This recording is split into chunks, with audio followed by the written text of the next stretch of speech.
19살 연상의 남자와 결혼하는 건 미친 짓일까요? 아마 대부분은 그렇다고 하실 겁니다. 하지만 제가 살아온 32년을 알게 되신다면 혹시 생각이 달라지실지도 모릅니다.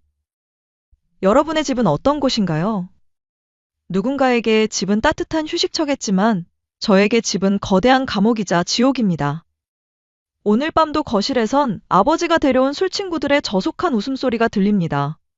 안방에선 새로 산 명품 가방을 숨기려는 엄마와 그걸 찾아내 소리 지르는 아빠의 고성이 터져나옵니다. 또 샀어? 이게 몇 번째야? 이건 세일해서. 저는 방문을 닫고 이어폰을 귀에 꽂습니다. 볼륨을 최대로 올려도 그 소리들은 제 머릿속까지 파고듭니다. 이게 제 일상입니다. 32년째 반복되는 악몽이죠. 제 나이 32. 대기업 10년차 월급 500만 원을 받습니다. 그런데 제 통장에 남는 돈은 매달 10만 원도 안 됩니다. 알코올 중독인 아버지의 술값과 병원비, 쇼핑 중독인 엄마의 카드값, 그리고 집안에 쌓인 3억 원의 빚. 이자만 한 달에 100만 원이 넘습니다. 제 월급 450만 원이 매달 이렇게 증발합니다. 저축, 여행, 데이트 전부 불가능합니다. 야, 너 이번 달 돈 아직 안 줬지? 30만 원만 더 줘봐. 방문이 벌컥 열리고 술 냄새를 풍기는 엄마가 또 손을 벌립니다. 거절하면 밤새 잔소리가 이어지고 아침까지 배은망덕한 소리를 듣게 됩니다. 그냥 주는 게 편합니다. 제 마음이 덜 다치니까요. 사실 저도 도망치려 노력했습니다. 20대 때 죽어라 아르바이트를 병행하며 몰래 모은 돈으로 작은 원룸 하나를 계약한 적이 있었죠. 당시 저는 회사 일을 마치고 매일 밤 편의점에서 4시간씩 아르바이트를 했습니다. 주말엔 카페에서 8시간을 더 일했고요. 1년 반 동안 정말 미친 듯이 일했습니다. 잠은 하루에 4시간, 점심은 편의점 삼각김밥 하나로 때웠죠. 부모님 몰래 통장을 새로 만들었습니다. 아르바이트비는 전부 그 통장으로 받았고요. 1년 반 만에 모은 돈 1,500만 원, 제 인생에서 처음 만져본 목돈이었습니다. 보증금 1,000만 원짜리 작은 원룸을 계약했습니다. 역에서 15분 거리, 5평도 안 되는 공간이었지만 제겐 천국처럼 느껴졌습니다. 이제 정말 자유로워질 수 있다고 생각했죠. 짐을 싸기 시작했습니다. 많지도 않았습니다. 옷 몇 벌, 화장품, 노트북. 캐리어 하나에 다 들어갔어요. 그날 밤 부모님이 술 마시러 나간 사이 집을 나가려 했습니다. 현관문 손잡이를 잡는 순간 심장이 터질 것 같았습니다. 떨리는 손으로 문을 열었죠. 그런데 아버지가 계단을 뛰어 올라오고 있었습니다. 어떻게 알았는지 손에 플라스틱 기름통을 들고요. 어디 가는 거야? 저는 얼어붙었습니다. 아버지의 눈은 충혈되어 있었고 술 냄새가 진동했습니다. 아빠, 저 독립하려고. 독립? 독립을 해? 네가? 아버지는 비웃듯 웃었습니다. 그리고 갑자기 현관바닥에 기름을 쏟아부었습니다. 당장 안 들어오면 여기 불 질러버리고 다 같이 죽자. 어차피 빚에 쪼들려 사는 인생 죽으나 사나 마찬가지야. 아버지는 라이터를 꺼내 들었습니다. 엄지손가락이 라이터 버튼 위에 올려져 있었죠. 저는 비명을 질렀습니다. 아빠! 안 돼! 이웃집 문들이 하나둘 열렸습니다. 누군가 경찰에 신고했고 10분 후 경찰이 도착했습니다. 경찰관이 아버지를 진정시키는 동안 저는 벽에 기댄 채 주저앉아 울었습니다. 1년 반 동안 모은 희망이 10분 만에 산산조각 났으니까요. 경찰은 물었습니다. 고소하시겠어요? 저는 고개를 저었습니다. 아버지를 고소한다고 해서 제가 자유로워질까요? 오히려 더 큰 짐이 될 게 뻔했습니다. 결국 그날 저는 다시 집으로 들어갔습니다. 캐리어를 끌고요. 원룸 계약은 취소했고 위약금으로 100만 원을 날렸습니다. 그 이후로 아버지는 제 월급을 직접 관리하겠다며 통장을 빼앗았습니다. 회사 월급 통장까지요. 비밀번호도 바꿨죠. 너 혼자 돈 관리 못하니까 내가 해준다. 말이 관리지 제 돈을 마음대로 쓰겠다는 거였습니다. 그때부터 저는 독립이라는 단어를 머릿속에서 완전히 지워버렸습니다. 친구들이 같이 살래? 하면 나 집이 편해서라고 둘러댔습니다. 요즘 왜 이렇게 안 나와? 하면 바빠서라고 거짓말했죠. 진짜 이유는 말할 수 없었습니다. 제 집이 감옥이라는 걸, 부모가 간수라는 걸, 제가 죄수라는 걸. 공부하고 싶어 독서실에 가려 해도 신발을 숨겼습니다.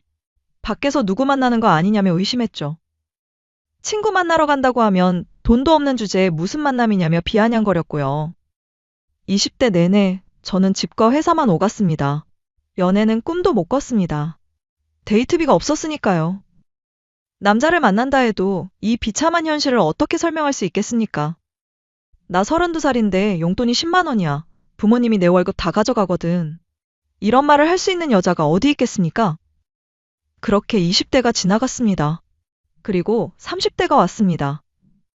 저에게 유일하게 남은 건 이 지옥 같은 현실과 어울리지 않게 조금 예쁘게 태어난 외모 하나뿐이었습니다.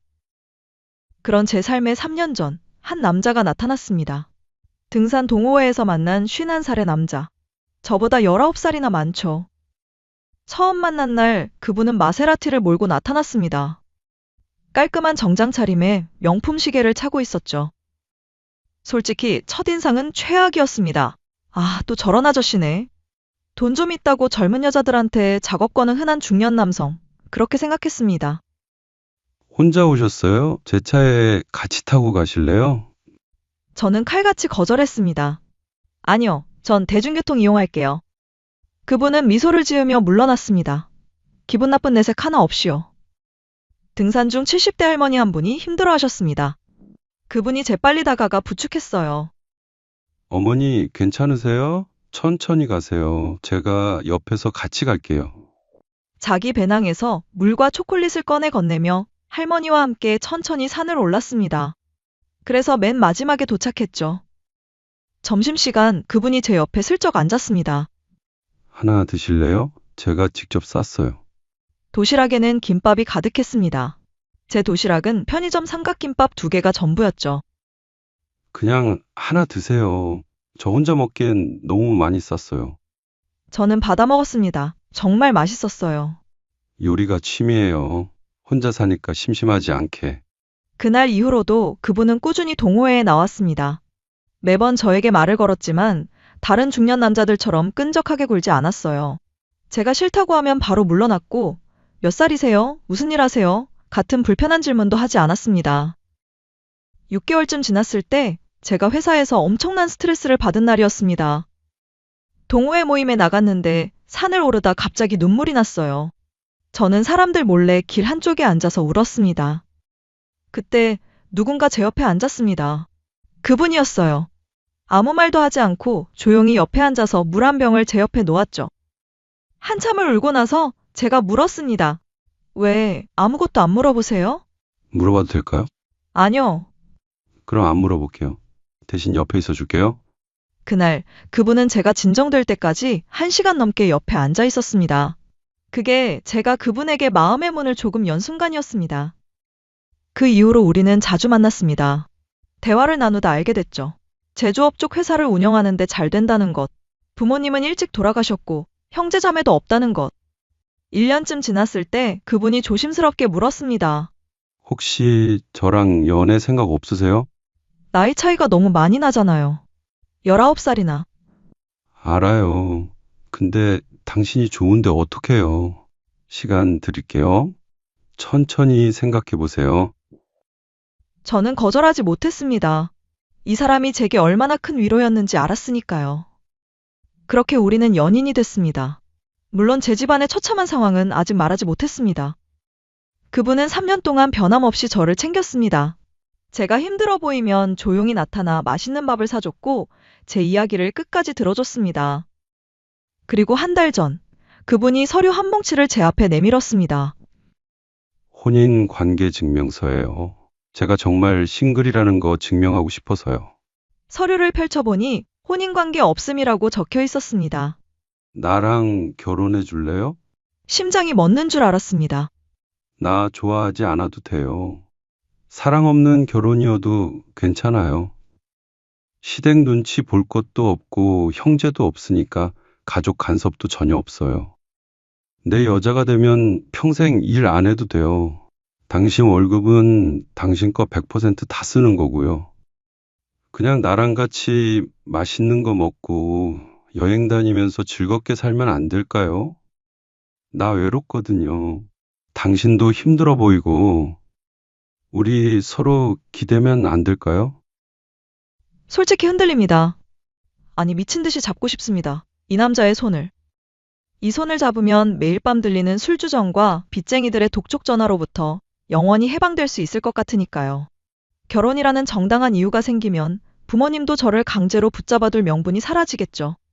딸이 시집 가는데 막을 수는 없잖아. 세상이 인정하는 정당한 탈출구. 그게 바로 결혼 아닙니까? 그날 밤 집에 돌아와 거울을 봤습니다. 거울 속 제 얼굴이 낯설었어요. 나 지금 뭐 하는 거지? 제가 이 사람을 사랑하는 건지 아니면 이 사람이 가진 돈과 환경을 사랑하는 건지 스스로도 헷갈리거든요. 사랑이 뭔가요? 가슴이 두근거리는 거? 보고 싶은 거? 저는 그분을 볼 때 가슴이 두근거리기보다는 안도감이 듭니다. 아, 이 사람은 날 힘들게 하지 않겠구나. 그런 안도감이요. 이게 사랑인가요? 아니면 그냥 의존인가요? 나 안 좋아해도 된다는 그 말에 안도감을 느끼는 제 자신이 너무 속물 같아서 괴롭습니다. 며칠 뒤, 그분이 또 연락을 했습니다. 생각할 시간 충분히 드릴게요. 부담 갖지 마세요. 부담 갖지 말라니요. 이게 어떻게 부담이 아닙니까? 한편으론 두렵기도 합니다. 만약 결혼했는데 우리 집의 구차한 진실을 알게 된다면 어떡하죠? 알코올 중독인 아버지, 쇼핑 중독인 엄마, 3억 원의 빚, 32살까지 용돈 10만 원으로 살았다는 사실. 그 온화하던 사람도 변해버리지 않을까요? 속았다며 등을 돌리지 않을까요? 아니면 동정하지 않을까요? 그것도 싫습니다. 저는 동정받고 싶지 않아요. 그냥 한 사람으로서 존중받고 싶을 뿐입니다. 그날도 그분에게서 카톡이 왔습니다. 오늘 저녁 시간 되세요? 맛있는 거 먹으러 가요. 저는 핸드폰을 붙잡고 한참을 고민했습니다. 말해야 하나? 지금이라도? 하지만 입력창에 손가락을 올렸다가 다시 지웠습니다. 용기가 나지 않았습니다. 그날 저녁 우리는 조용한 일식집에서 만났습니다. 그분은 제 좋아하는 초밥을 미리 주문해뒀더군요. 요즘 고민 많아 보여요. 무슨 일 있어요? 아니요. 말하기 싫으면 안 해도 돼요. 근데 언젠가 말하고 싶을 때 전 언제든 들을 준비 되어 있어요. 그 말을 듣는 순간 눈물이 핑 돌았습니다. 이 사람은 진짜 착한 사람이구나. 그래서 더 무서웠습니다. 이렇게 착한 사람을 제가 이용하는 것 같아서요. 집으로 돌아오는 길, 머릿속이 복잡했습니다. 결혼하면 정말 행복해질 수 있을까요? 아니면 또 다른 형태의 감옥에 갇히는 걸까요? 사랑 없는 결혼. 그분은 괜찮다고 했지만 정말 괜찮을까요? 10년, 20년 후에도? 그리고 저는요? 저는 이 선택을 후회하지 않을까요? 매일 밤 이 고민이 저를 짓눌렀습니다. 그날 밤, 저는 침대에 누워 천장을 바라봤습니다. 32년 동안 단 한 번도 제 삶을 제 마음대로 살아본 적이 없습니다. 항상 부모님 눈치를 보고 빚에 쫓기며 살았죠. 이제 저 앞에 출구가 하나 보입니다. 19살 연상의 남자. 사랑은 없지만 저를 존중해주고 편안하게 해주는 사람. 그 사람과 결혼하면 이 모든 게 끝납니다. 저는 지금 벼랑 끝에 서 있습니다. 한쪽은 지옥 같은 현실. 다른 한쪽은 미지의 안온함. 여러분이라면 어떻게 하시겠습니까? 19살 연상. 사랑은 불확실하지만 저를 아껴주는 사람. 그 손을 잡는 게 정말 미친 짓일까요? 아니면 32년 만에 찾아온 구원일까요? 앞이 보이지 않는 이 구렁텅이에서 저는 어떤 선택을 해야 할까요?